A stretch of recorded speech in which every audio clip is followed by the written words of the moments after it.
Carta enviada dia 15 de dezembro de 2006, localidade Recife, Pernambuco, religião católica. Prezado professor Fedeli, confesso que estou conhecendo a Fundação Monfort apenas agora, e logo que comecei a ler as cartas que lhe enviam e as suas respostas, veio-me algumas perguntas à cabeça. O que é ser católico? Seria dever obediência cega à Igreja? E se assim for, por que devo renunciar às minhas opiniões divergentes da mesma? Também gostaria de saber se, por ser católico, devo considerar todo Papa infalível, já que, até onde eu saiba, somente Pio IX foi declarado infalível e Pio XII declarou-se infalível. O que é ser católico conservador, moderado e liberal? Gostaria também de dizer que, apesar de conhecer o site e a associação apenas agora, pelas poucas leituras das cartas no site, eu admiro por sua erudição e gostaria de algum dia conhecê-lo em pessoa. Se essas perguntas já tiverem sido respondidas, perdoe-me o incômodo. Se o senhor ou quem quer que seja pudesse enviar-me os links correspondentes às perguntas que fiz, eu ficaria agradecido. Perdoe-me por quaisquer erros históricos e pela inconveniência. Por favor, um forte abraço.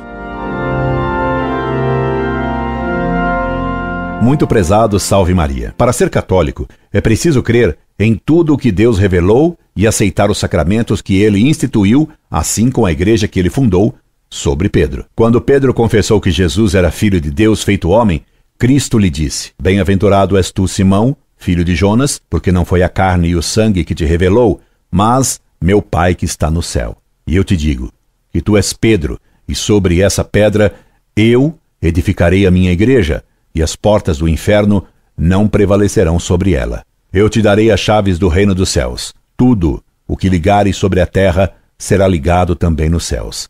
E tudo o que desatares sobre a terra será desatado também nos céus. Mateus, capítulo 16, versículos de 17 a 20. Cristo mudou o nome de Simão para Pedro, e quando Deus muda o nome de algo ou de alguém, muda algo nesse algo ou nesse alguém.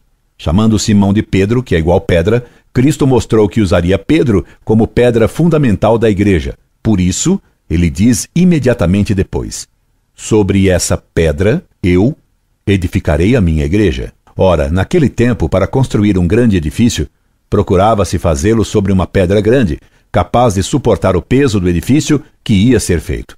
Na igreja, que é um edifício espiritual, uma sociedade divina e humana, a pedra fundamental, como em todas as sociedades, é a autoridade. Cristo então colocou Pedro como autoridade suprema na igreja, e tanto o colocou como chefe da igreja, que lhe disse que lhe daria as chaves do reino dos céus. E quem tem as chaves de uma casa ou de uma sociedade é o seu chefe. Pedro é o chefe da igreja para ensiná-la e governá-la com a autoridade dada por Cristo.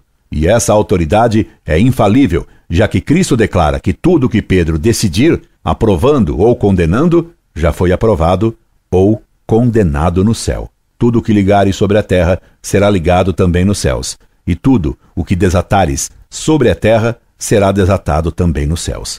Mateus capítulo 16, versículos 17 a 20. Quereria isto dizer que quando Pedro aprova algo na terra, Deus seria obrigado a fazer o mesmo no céu? É claro que não. Significa sim que quando Pedro, o Papa, aprova algo na igreja sobre a terra, é que Deus já o aprovou no céu. Quando Pedro condena algo sobre a terra, Deus já condenou isso no céu. Isto é, Pedro é infalível quando aprova ou condena algo sobre a terra usando as chaves que lhe foram dadas por Cristo, isto é, o poder que Jesus lhe deu, ensinando à igreja algo sobre fé ou moral, decidindo uma questão. Por exemplo, quando Pedro, em seu sucessor, Leão X, condenou as heresias protestantes de Lutero, Calvino, Zwinglio e etc., Deus já havia condenado essas mesmas heresias no céu. A infalibilidade pontifícia foi concedida por Cristo a Pedro e a todos os seus sucessores. A infalibilidade papal é exercida quando o Papa se pronuncia ex cátedra, isto é, oficialmente como sucessor de Pedro, em sua cátedra, como bispo de Roma e soberano da Igreja Católica. As condições para o exercício do carisma da infalibilidade, de acordo com o dogma estabelecido pelo Concílio Vaticano I, em 1870, são 4. 1. que o soberano pontífice se pronuncie como sucessor de Pedro, usando os poderes das chaves concedidas ao apóstolo pelo próprio Cristo. 2. Que se pronuncie sobre fé e moral. 3. Que queira ensinar a igreja inteira. 4. Que defina uma questão declarando o que é certo e proibindo, com anátema, que se ensine a tese oposta. Para exercer um ato infalivelmente em qualquer documento ou forma de pronunciamento, seja numa encíclica ou num decreto especial, bula, constituição apostólica e etc., o Papa precisa deixar claro que o faz nessas 4 condições acima citadas.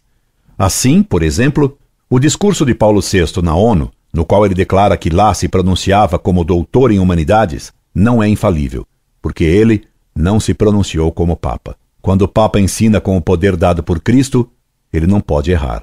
Opinião se pode ter daquilo que não se conhece, ou do que pode vir a acontecer ou não. Do que é conhecido, não se pode ter opinião. Eu não tenho a opinião de que estou escrevendo no computador, como não tenho opinião que o sol é quente e que o fogo queima. Essas coisas eu sei, mas posso ter opinião de que viverei ainda 5 anos, porque isso ninguém sabe. A obediência ao Papa não é cega, porque provém da fé, que não é contra a razão. Pelo contrário, a fé é razoável. A razão compreende que Deus existe. A existência de Deus não é um ato de fé, mas é provada pela inteligência. Conheço que, sendo Deus Criador, Ele é bom e quer o nosso bem. Compreendo que Ele é sabedoria infinita, que tudo sabe, que não pode mentir, que não pode nos enganar. Sei que Deus pode se revelar e diz que se revelou, por exemplo, a Moisés e por Cristo.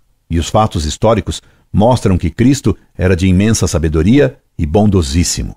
Ora, esse Jesus declarou ser Deus. Se ele era sapientíssimo, e ele o era, se declarou Deus e fez imensos milagres provando isso, e ressuscitou dos mortos. Ele ou era mesmo Deus, ou era louco. Se era louco, não podia ser sapientíssimo. E ele era sapientíssimo e bondosíssimo. Logo, ele era Deus. Esse mesmo Jesus fundou a igreja para que nos ensinasse a verdade e nos administrasse os sacramentos, que ele instituiu para a nossa salvação. Logo, é razoável crer em Cristo e na igreja. Incorde Jesus Semper, Orlando Fedeli.